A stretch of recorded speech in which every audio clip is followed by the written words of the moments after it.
3-speed transmission. And then there's Mick Steele from Kodak, Tennessee.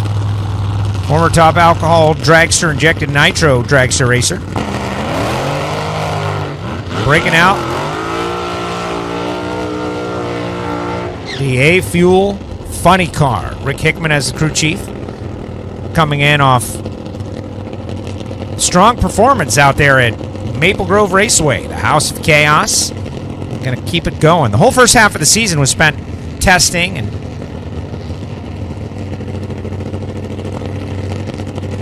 attention to the pits. Super gas to the staging lanes, please. Super gas to the staging lanes, please.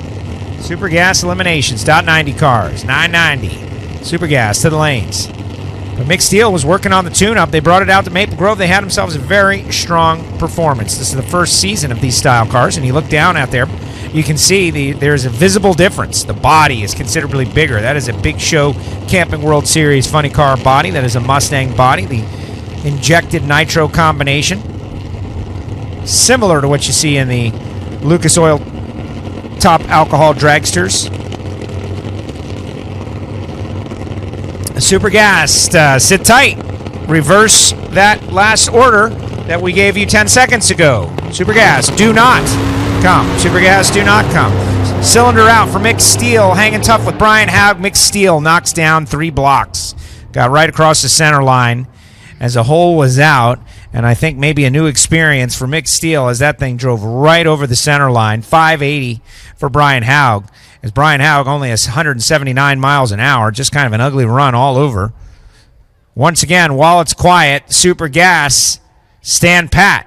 Do not come to the staging lanes. I know we just made the call 10 seconds ago, but we're turning it back around, so sit tight.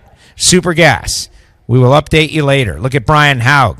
He is calling the safety safari over there. Signal. Meanwhile, they've got a lot going on both sides of the racetrack as Mick Steele lost a cylinder on the left bank of that machine, and it drove him right towards the center line.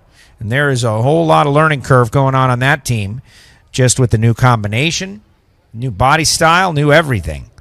The Big Show injected nitromethane funny car. The Safari, you can see him up there on Sunoco Vision.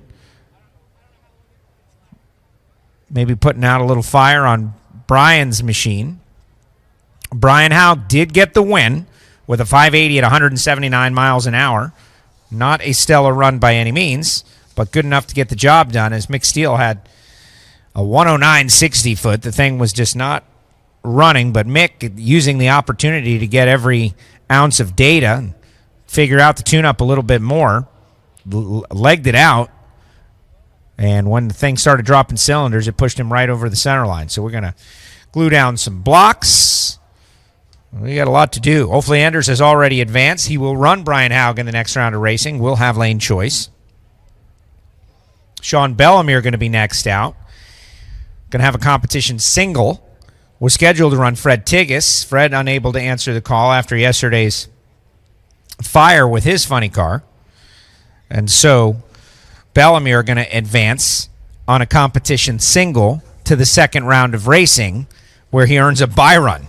So Sean Bellemere is going to make his way to the semifinal, where he will not have to face anyone to get there. Just the luck of the draw with Fred Tigas having his issue yesterday and then earning that bye run due to the layout of the ladder, the bracket.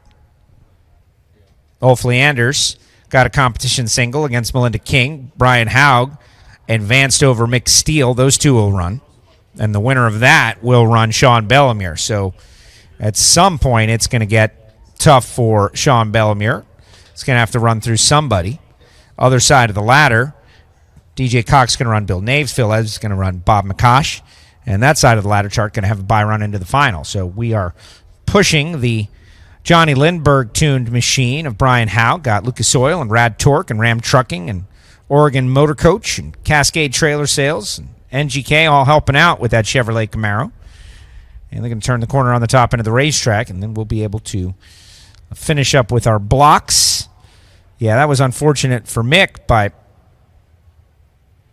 getting used to the handling dynamics of that race car. It's kind of interesting having some conversations with some folks earlier today about these A-Fuel funny cars and how it's a clean sheet of paper.